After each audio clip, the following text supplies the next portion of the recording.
wish I could wear this every day. No, I meant this. That's me, by the way. Sounds like a funny request, but this photo actually reminds me of this photo, which is also me. Now, I know the first thing that comes to mind when you see this photo is obviously future TEDx speaker. But if you look deeper, you'll see there's a similarity between these two photos. This is me at my most amazing, and this is me at my most invincible. And in both photos, I am my most fearless. I didn't realize that until I experienced the superpower of Comic Con for the first time. Society doesn't tell us that we can dress in superhero costumes in everyday life. We need to get a real job, get a real degree, start a real family. We're supposed to be normal. We struggle, though, with identity our entire lives. It's a common theme in superhero stories, too. Peter Parker struggles with the fact that he's Spider-Man. Clark Kent changes his appearance to hide the fact that he's Superman. Bruce Wayne doesn't feel free until he becomes Batman. When I was a kid, I always had a flair for the dramatic. Turns out I had a condition called being an insufferable pain in the ass. I wasn't raised by my real parents, so I imagined my journey through life in the context of Superman. I always felt like the world was on the verge of ending, so I felt like a vampire slayer.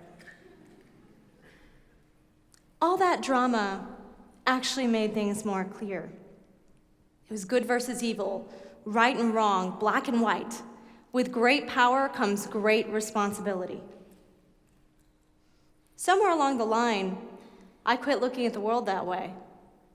We reach an age where we stop believing that we're capable of saving the world, or in magical lands where anything is possible. Which is why Comic-Con is such an enigma. I get it. Not everyone understands Comic-Con. First of all, you don't simply just go there. It's really hard to get tickets. Tickets to Comic-Con aren't really bought so much as you win the privilege of paying for a ticket. During open registration, badges sell out in less than an hour in the most stressful, indigestion-inducing process in history.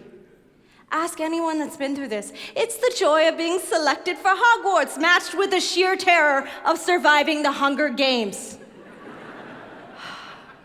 I get asked all the time, why go through all that trouble? Or more commonly, you pay so much money and get dressed up and sit in some theater to watch a bunch of people talk. It's gonna come out on YouTube. I mean, you guys get it, right?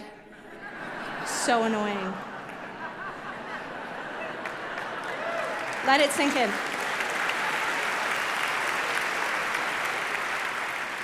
Truth is, millions of people try to go to Comic-Con.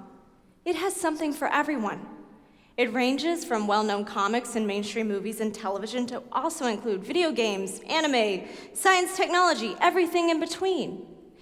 It's the one place where the line to the men's room can consist of Reed Richards, Han Solo, Captain Picard, someone cosplaying astrophysicist Neil deGrasse Tyson, and the actual Neil deGrasse Tyson.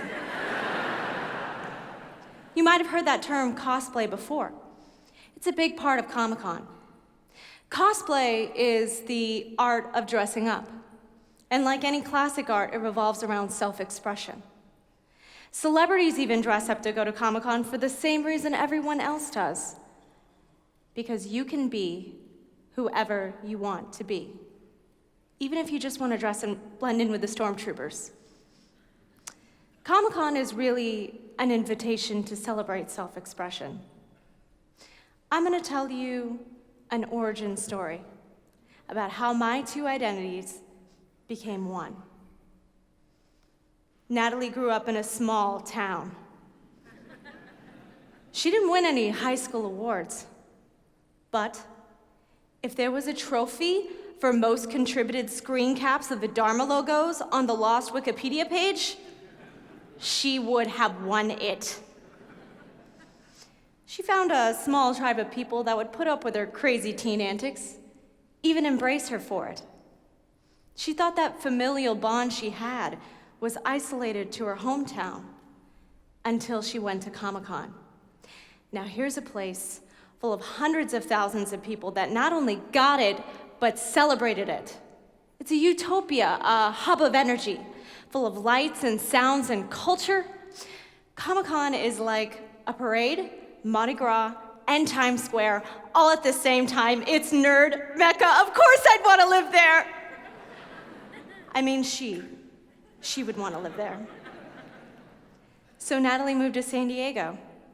And every year when Comic-Con came to town, it was like homecoming. But on the last day of Comic-Con, she'd get this sinking feeling in her chest. She felt worse after Comic-Con. She didn't know why. She did all the normal things. Got a job, got a degree, got married. Something was missing that compelled her to change. So she began to dismantle all of the beautiful things she had, one by one, until she had none of those things. A friend of hers came up with an idea about how to best utilize her talents.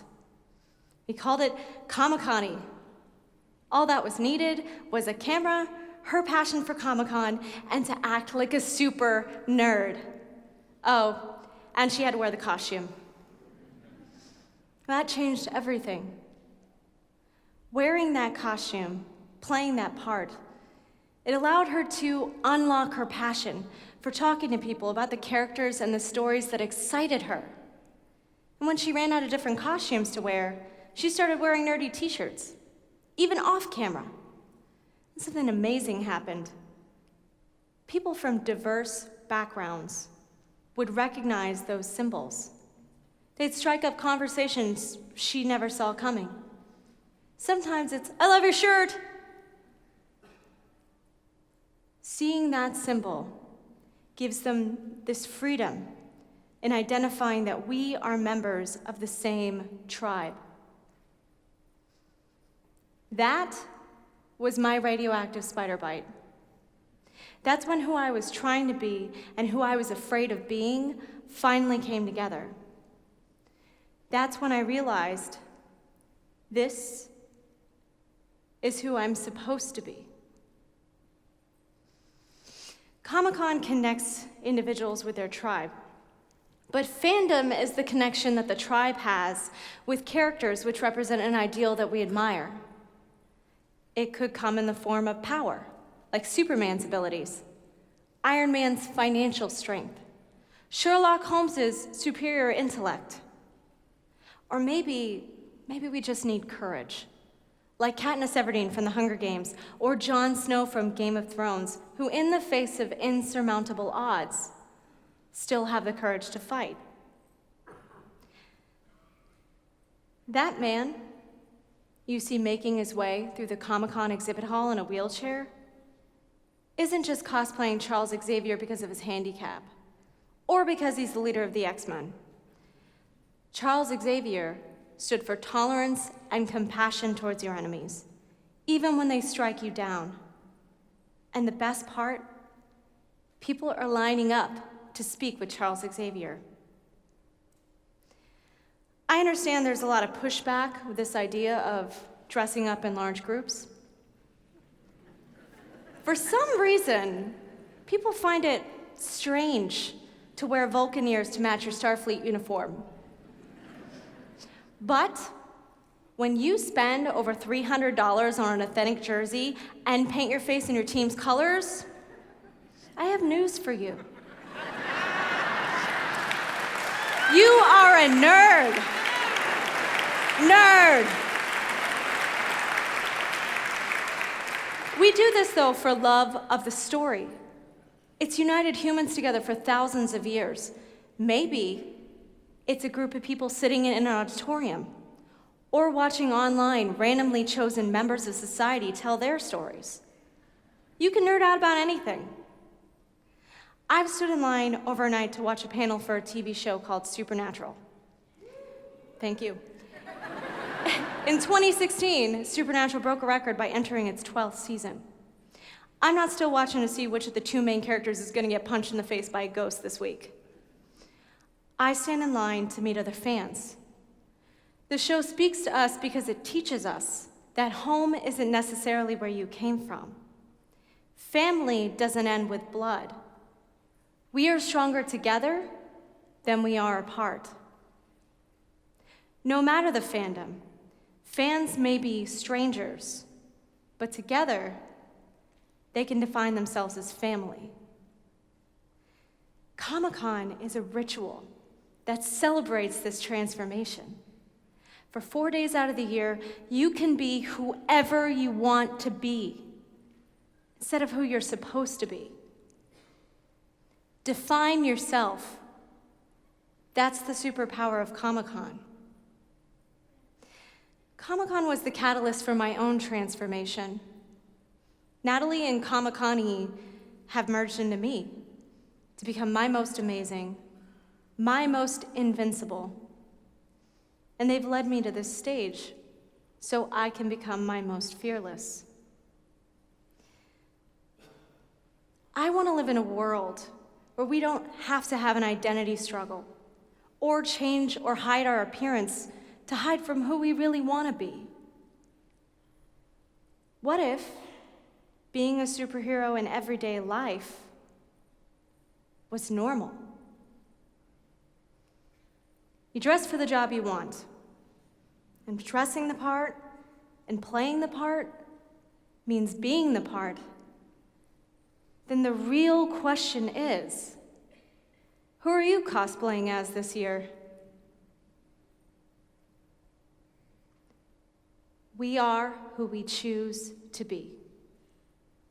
So choose. Thank you.